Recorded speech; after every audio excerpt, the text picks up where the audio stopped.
Hello, hello! Bonjour à tous et à toutes. Bienvenue dans cette troisième vidéo de la semaine alchimique dédiée à l'abondance. Et aujourd'hui, donc, c'est une vidéo qui est dédiée aux schémas répétitifs familiaux. Donc, il y a beaucoup de choses à dire.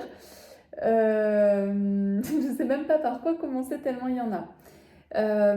Ici, en fait, je vais parler donc des schémas répétitifs de la famille, c'est-à-dire que lorsque l'on est, on hérite en fait d'une énergie qui est l'énergie de notre clan de famille, et ensuite on hérite aussi des habitudes de notre famille.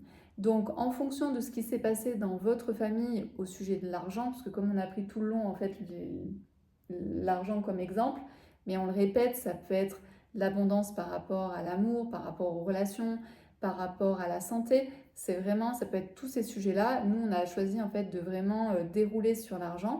Donc ici, la question c'est quelle est la place de l'argent dans votre famille? Quelle est l'histoire de votre famille avec l'argent? Et ça, c'est vraiment important d'aller observer ça parce que vous avez hérité de cette énergie-là et en plus, vous avez vécu dans ce bain, on va dire. Donc les questions à vous poser, par exemple, c'est est-ce que vous étiez plutôt dans une famille où on économisait ou au contraire dans une famille où on dépensait tout? Observez si vous avez suivi le mouvement ou au contraire, est-ce que vous vous êtes rebellé et que vous avez fait à l'opposé de votre famille? Est-ce que, par exemple, il y a eu des faillites dans votre famille? Est-ce qu'il y a eu des disputes d'héritage dans votre famille au sujet de l'argent? Donc, vous voyez, moi, je vous invite vraiment à aller observer ça. Et puis, peut-être que ensuite, quand vous étiez petit, peut-être que vous aviez tout. Vous demandiez à votre maman, je veux ci, et puis on vous l'offrait. Vous demandiez de l'argent de poche quand vous étiez ado et vous l'aviez. Peut-être que l'argent était conditionné, c'est-à-dire peut-être que vous aviez de l'argent de poche si vous aviez 12 ou 14 de Ouais. moyenne. Allez voir en fait ce genre de choses, de comment, qu'est-ce qu'on vous a transmis au travers de l'argent. Et puis peut-être qu'aussi, on vous a donné des surnoms ou on vous a qualifié. Par exemple, moi, mon frère, on l'appelait en fait le panier percé, parce qu'en fait, il était tout le temps en train de dépenser. Dès qu'il avait 1 euro, les 1 euro, ils partaient, enfin les 1 franc, ils partaient dans des bonbons, par exemple. Alors que moi, j'étais plutôt qualifiée d'écureuil, c'est-à-dire, moi, j'ai économisé 1 centime par 1 centime. Donc, c'est aussi dans quelle case on vous a mis, comment on vous a défini quand vous étiez petit par rapport à l'argent. Et puis ensuite, ce que je vous invite aussi à regarder, c'est est-ce que les femmes de votre famille se sentaient assez bien rémunérées par rapport au travail qu'elles faisaient? Est-ce que vous avez peut-être trouvé des choses injustes? Par exemple, si votre maman s'occupait de la famille, faisait à manger pour tout le monde et que derrière, elle n'avait pas de rémunération, est-ce que c'était quelque chose qui vous révoltait, qui vous surprenait ou que vous trouviez tout à fait normal? Est-ce que, voilà, par exemple, moi, ça m'a toujours choquée parce que je disais, ma grand-mère, en fait, a toujours travaillé, elle était aide maternelle, donc elle accompagnait les maîtresses et elle s'occupait des enfants pour qu'ils puissent faire pipi, etc. Elle s'occupait de la classe, etc. pour que tout soit en ordre. Et je lui dis toujours, mais tu étais indépendante, en fait, à l'époque, tu gagnais ta vie, tu avais un métier. Et elle me dit, mais sûrement pas. En fait, avec ce que je gagnais, jamais j'aurais pu vivre en fait de mon travail. Alors qu'on avait besoin en fait du travail de papy pour que ce soit suffisant, pour qu'on puisse vivre correctement. Donc il y avait, et moi je trouvais ça choquant parce que ma grand-mère travaillait autant que mon grand-père, même si mon grand-père travaillait de la nuit, mais en tout cas elle se donnait à fond, elle allait allumer le poêle à 7 heures du matin pour que quand les petits arrivent, ils aient chaud dans la classe, Ouais, vous avez un etc. retour en Elle vélo. faisait l'aller-retour en vélo, peu Ouais. importe, qu'il neige, qu'il pleuve, etc. Donc c'était finalement un métier qui était très dur et elle était investie dans son métier et pourtant qui n'était pas assez bien, à mon avis, rémunéré. Mais elle se posait pas trop de questions à l'époque. Ça a ramené, ça faisait un peu de, tu vois, un petit peu d'argent, quoi, un petit peu en plus. Ouais. Mais effectivement, si elle avait dû en vivre, elle n'aurait pas pu vivre en fait Ouais. de son métier. Ben, ouais, enfin, c'est peut-être un peu hors sujet, mais ça Mm. signifie que aussi, et on le voit dans, ça a toujours été d'actualité, c'est que la pénibilité Mm. n'est pas corrélée Oui, à la c'est vrai, rémunération, c'est vrai, mais absolument pas. c'est vrai. Toi, tu peux estimer que ta grand-mère, en fait, enfin, factuellement, méritait plus Mm. que ton grand-père. Ouais, bah, enfin, en tout cas, elle En méritait gros, plus que ce qu'elle gagnait, en tout cas. voilà, non mais par exemple, tu vois, Ou admettons, autant, ouais. autant, parce qu'admettons, lui, il avait, j'en sais rien, mais admettons, il était assis toute la journée devant des pupitres à surveiller, non, mais par exemple, et ta grand-mère était sous la pluie, tu vois, faire des allers-retours toute la journée en vélo, quoi. Ouais. Donc, euh, tu vois, c'est ça aussi, c'est que c'est pas du tout lié à la pénibilité. Non. Enfin voilà, c'était le petit aparté. Oui. Et effectivement, donc ça vous a sûrement forgé aussi par rapport à comment je regarde l'argent, comment je me sens abondante. Par exemple, moi, je pourrais très bien me dire, bah, en fait, j'avais un travail moins fatigant que ma grand-mère, où je gagnais ma vie, qui faisait que je sois célibataire ou pas, j'avais pas besoin d'un homme, en fait, pour vivre. Donc, j'aurais très bien pu me dire, bah, c'est suffisant, en fait, c'est très bien comme ça. Et donc, j'ai transformé, transcendé ce que ma grand-mère pouvait vivre par rapport à son métier. Sauf que moi, il y avait aussi l'histoire en fait du plafond de verre où on est tout le temps en train de te répéter que les femmes gagnent 20%, 30% de moins que les hommes et tout ça. Et ça me saoulait en fait. Je me disais, mais pourquoi on dit ça aux femmes? Parce que là, on en vient aux croyances. Donc, c'est aussi les croyances de votre famille, mais c'est aussi les croyances de la société qu'on nous inculque depuis toujours. Et je me suis dit, mais pourquoi je devrais gagner moins 20 ou moins 30% qu'un homme? Et aujourd'hui, en fait, je gagne, je pense, beaucoup mieux que n'importe quel homme, en fait. Et je gagne beaucoup plus que ce que j'aurais pu gagner en étant dans mon travail de responsable qualité, sécurité, environnement dans un grand groupe. D'ailleurs, on avait un peu discuté de ça, hein, et c'est vrai, tu me disais que les femmes, là où tu bossais avant, mais si ça se passait là où tu bossais avant, ça se passait partout, je pense, Oui, c'est que contrairement aux hommes, elles n'étaient pas en fait tous les 4 matins à demander des augmentations. oui, c'est ça. Il n'y avait pas cette agressivité C'est ça. d'aller chercher plus, C'est ça. toujours. C'est Donc ça. je pense que d'un point de vue réglementation, les boîtes, elles sont dans les clous. Ouais. C'est-à-dire que, Je vais raconter une histoire. ouais, non, mais je veux dire, en règle générale, d'entrée de jeu, ils ne peuvent pas dire, toi, tu commences avec moins 30% parce que tu es une femme. Non. Par contre, sur 5 ans, sur 10 ans, le gars, il va se retrouver à gagner, en effet, peut-être 20, 30, voire plus, parce qu'en fait, il passe son temps. À demander ce que la femme fait moins. Ouais. Bah, en fait, au niveau de la femme, en fait, on a une éducation par rapport à l'argent qui est moindre que les hommes. C'est-à-dire que naturellement, on va c'est plutôt l'homme dire... le pourvoyeur. Ouais, c'est l'homme le pourvoyeur, donc il va falloir qu'il aille chercher des postes les plus importants, avec les mieux rémunérés. Ouais. Et tout de suite, on va aussi lui apprendre, il faut que tu investisses dans la pierre, que tu fasses de la bourse, etc. C'est quelque chose qui va être assez facilement inculqué à l'homme. L'homme, il a tout de suite cette responsabilité dans les mains. Alors que la femme, en fait, elle est plus dans il faut que tu sois belle, il faut que tu sois gentille, il faut, tu vois, et l'argent n'est pas forcément un problème, en fait, quand on est femme, finalement. C'est comme si c'était un peu extérieur à nous. Sauf qu'aujourd'hui, les temps ont changé. Aujourd'hui, la femme ne peut plus être assurée de rester toute sa vie avec l'homme qui va être le pourvoyeur, etc. Donc, tout a changé. Et effectivement, quand j'ai commencé à travailler, donc je travaillais dans une grande entreprise, et encore plus dans les grandes entreprises où tout est bien cadré au niveau des salaires de départ, en fait, on va dire ça comme ça. Et effectivement, moi, j'étais en face d'un garçon, en fait, on a commencé ensemble en même temps, on avait tous les deux un bac plus 5, sauf que moi, en plus, j'avais d'expérience, j'avais 3 ans d'apprentissage derrière moi. Je me souviens. Et en fait, par an, il gagnait 500 € de plus que moi. Donc, on va se dire, comme tu dis, 500 € de plus par an par rapport à moi, tu vois, c'est rien du tout, en fait. C'est que dalle. Sauf qu'avec le temps, ça peut devenir, en fait, un grand écart.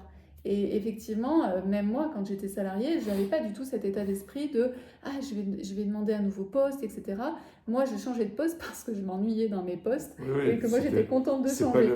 C'est pas le même Après, but. je gagnais, je demandais toujours une augmentation, mais je demandais jamais une augmentation de dingo, en fait. Ce que les hommes osent faire, après, ils ont pas. Mais moi, j'avais pas cette conscience-là, en fait. Tout simplement parce que je l'avais pas appris. Oui, parce que si tu avais cette conscience, tu n'irais pas forcément vers les postes qui t'intéressent le plus d'un point de vue pratique, mais tu irais vers les postes les plus stratégiques pour ta carrière, qui gagnent le mieux ou qui te permettent de servir simplement de tremplin pour arriver à... Voilà. Et donc là, c'est plus la même dynamique, parce que tu te retrouves à plus être dans tes valeurs, tu te retrouves à devoir piétiner les 3/4 des autres candidats, etc. Et c'est là où le travail de développement personnel, le travail sur moi, sur le travail de l'abondance, sur le travail de comment je vois l'argent, en fait, m'a servi. Parce qu'à un moment donné, je me suis dit, mais est-ce que je peux pas tout avoir ? C'est-à-dire, est-ce que je peux pas péter ce plafond de verre qui m'empêche en fait Ouais. de gagner finalement l'argent que j'ai envie de faire, qui est en lien avec mon investissement, mes compétences, ma valeur. On le verra ça dans la 5e vidéo, les compétences, les valeurs. Et en même temps, que je puisse en fait être alignée avec mes valeurs et faire vraiment ce que j'ai envie de faire et donner ce que j'ai envie de donner, tu vois. Et en fait, grâce à tout ce travail, j'ai pu tout aligner et c'est ce qui est proposé aujourd'hui, par exemple dans José alors, où tout est comme j'en ai envie en fait. Ouais. Donc ça, c'est important. Donc, pour revenir aux répétitions familiales, je vous invite vraiment à aller à explorer en fait la relation à l'argent dans votre famille et aller voir même les aspects qui a fait faillite, qui a piqué quoi à comment se sont passés les héritages, les paniers percés, les économes, comment ils étaient vus dans votre famille et ensuite qu'est-ce qu'on vous a aussi inculqué, c'est-à-dire comment vos parents géraient leur argent. Est-ce qu'il y avait aussi toujours ce manque, hein, on en a parlé dans la première vidéo, mais est-ce qu'il y avait un manque de jamais avoir assez d'argent pour remplir le frigo, ou il n'y avait jamais assez d'argent pour être encore plus riche? Vous voyez, c'est aller voir en fait comment était vécu l'argent dans votre famille, parce que c'est vraiment source d'information sur qui vous êtes et quelles sont vos croyances. Hein. Là, ici, on vient comme d'habitude chercher les croyances, c'est-à-dire émotionnellement, qu'est-ce qui vibre à l'intérieur de vous. Ouais, tu vois, moi par exemple, j'ai un milieu où il n'y a pas d'argent. Ouais. Enfin, il n'y en a pas du tout. Ouais. Et j'ai des réminiscences, je pense, de cette époque-là, quand tu vois, je te dis, voilà, les champignons, là, bon, c'est pas bon ça. Alors que c'est juste de la connerie. Mais c'est débile. C'est débile. C'est super débile. Et on en rigole maintenant à chaque fois parce qu'on dit, non mais quand même, on va pas prendre ça. Est-ce que je te prends 200 grammes de champignons ou pas? Non. Et c'est complètement débile. Et c'est vrai que après, c'est aussi aller voir quelles sont vos priorités. Par exemple, pour moi, de me sentir bien chez moi, donc d'avoir un appartement dans lequel je me sens bien, même si c'est un petit appartement, en fait, j'ai pas besoin d'avoir quelque chose de très grand, mais j'ai besoin de me sentir par exemple en sécurité dans mon appartement. Et ça, c'est une des priorités, par exemple pour moi, de qu'est-ce que peut m'offrir l'argent. Et ensuite, la deuxième priorité, c'est de pouvoir m'alimenter comme j'en ai envie. Donc, je sais que le bio, ça coûte plus cher, mais je suis OK, par exemple, si je suis un peu juste, eh ben, je préfère m'acheter du bio que partir en vacances.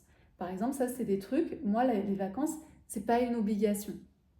Pareil. Donc ça, c'est posez-vous aussi la question de quels sont vos importants, qu'est-ce que l'argent vous apporte déjà dans la base, en fait, qui est vraiment les nécessités, qui est vraiment... les priorités de chacun, et elles sont différentes. De toute façon, on le voit des fois. Hein, et on ne comprend pas certaines actions, mais en même temps, chacun est libre de faire ce qu'il veut. Évidemment. Et d'autres ne comprendraient pas notre mode de vie, pourquoi on fait tel et tel choix. Pourquoi on fait tel et tel choix. Donc en fait, c'est propre à chacun. Et c'est vrai que je dis n'importe quoi, mais par exemple, nous, si jamais on n'a pas assez d'argent, ben, on irait plutôt acheter du bio que partir en vacances, par exemple. C'est sûr. Donc sachez aussi, parce que ça va avec la première vidéo, se libérer de la peur du manque, c'est sachez quels sont vos importants, c'est-à-dire l'endroit où en dessous c'est pas possible pour vous. Sachez ça, parce que derrière ça va vraiment vous apporter des informations sur vous. Par exemple, je pense à une amie qui est ici, pour elle, son van c'est hyper important parce que c'est sa liberté du week-end et c'est vraiment son van, c'est même pas des histoires de vacances ou quoi, c'est vraiment son van. Donc posez-vous cette question de qu'est-ce qui est non négociable pour vous, là où vous mettez votre focus. Nous, on a des amis qui aimeraient par exemple manger bio mais qui ne peuvent pas, mais ils préfèrent en fait partir en voyage. Donc ça, c'est vraiment des choix quand on est ric-rac en fait au niveau de notre budget, c'est qu'est-ce qu'on choisit, et quand on est très clair en fait sur ce qui est important pour nous, on peut ensuite aller vers de l'abondance. Parce qu'une fois qu'on a nos importants qui sont remplis, on n'est plus décontracté. Et comme on l'a dit, en fait, il y a aussi une histoire d'état d'esprit, c'est-à-dire que plus on est décontracté, et plus en fait l'abondance va aussi venir à nous. Voilà. Donc vous pouvez nous noter en fait en commentaire le lien avec votre famille, la manière, peut-être que vous gérez votre argent comme votre père, ou vous êtes dépensière comme votre grand-mère, etc. etc. allez faire les ces étiquettes liens-là. qu'on vous a collées, Ouais, ce genre de choses, quoi. et les réminiscences d'aujourd'hui, comme Sweet où Des champignons. une fois il me dit ah non mais les champignons ça coûte trop cher, et au début je croyais que c'était une blague quoi. Ouais. Et là je lui ai dit mais non, en fait ça c'est non, qu'est-ce que tu es en train de me raconter? Ouais. Mais en fait, moi, j'avais même pas regardé le prix, mais vu là où on était, c'est quand même un peu plus cher. Et après, Oui, je me suis dit, ça, mais qu'est-ce que c'est mais con? oui, c'était Qu'est-ce que c'est con? donc c'était vraiment une réminiscence. Ah oui, carrément. Et c'est important aussi d'être avec des gens qui n'ont pas les mêmes référentiels pour le coup. Bah oui, parce que sinon, quand toi, il m'a dit ça, je Ouais. me suis dit mais qu'est-ce Bah oui. qu'il me raconte? Et moi, ça me permet de me rendre compte à quel point c'est con. Parce que si toi aussi, tu dis, ah oui, les champignons, qu'est-ce que c'est cher, t'as raison, hein, non, faut pas en prendre. Bah forcément, moi, je vais pas, tu vois, ça va pas me faire écho, quoi. Voilà, donc allez Champignons. observer. Et dites-nous ce genre de choses comme Sweet, des choses qui sont complètement folles et pourtant ça vous revient. Ouais, carrément. Ouais. Ça vous revient. Ça peut être un loisir, ça peut être. En fait, peu importe, ça peut être. Dites-nous. Franchement, c'est intéressant de voir qu'est-ce que vous avez. Moi, c'était les champignons. Les champignons. Mais je travaille dessus. Là, c'est bon. Maintenant, je suis débloqué. Je suis débloquée. Puis de toute façon, tu n'as pas trop le choix. Je prends les champignons que tu veuilles ou que tu veuilles pas. J'ai des champignons. Tout le temps des champignons. À très vite pour la prochaine vidéo qui sera sur s'autoriser à réussir. À bientôt.